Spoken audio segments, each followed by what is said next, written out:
दोस्तों पाकिस्तान और भारत के दरमियान होने वाले एशिया कप के बड़े टाकरे में अंपायरों की बड़ी साजिश पकड़ी गई है। दोस्तों इंडियन बॉलर हार्दिक पांड्या की इंटरव्यू ने सबको हैरान कर लिया।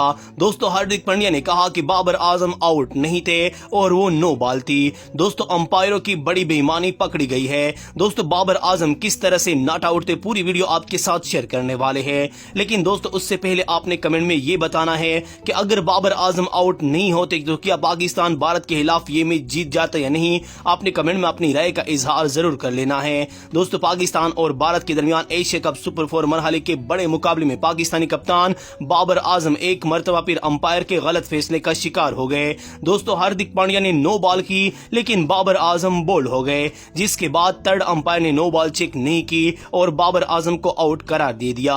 दोस्तों जब एक बॉल हो गया और दोबारा चेक किया गया तो वो नो बॉल थी, लेकिन इस दौरान पाकिस्तानी कप्तान बाबर आजम आउट करार दे दिए गए थे। दोस्तों मैच के बाद हार्दिक पांड्या ने इंटरव्यू दे दिया कि बाबर आजम के साथ बेईमानी हो गई है। बाबर आजम पाकिस्तान के अजीम खिलाड़ी है, अगर वो क्रीज पर मौजूद होते तो भारत के लिए बहुत मुश्किलात होती। दोस्तों थर्ड अंपायर के एक गलत फैसले ने पाकिस्तान को जीता हुआ मैच हरवा दिया और पाकिस्तान के 2 कीमती पॉइंट भी जाया हो गए।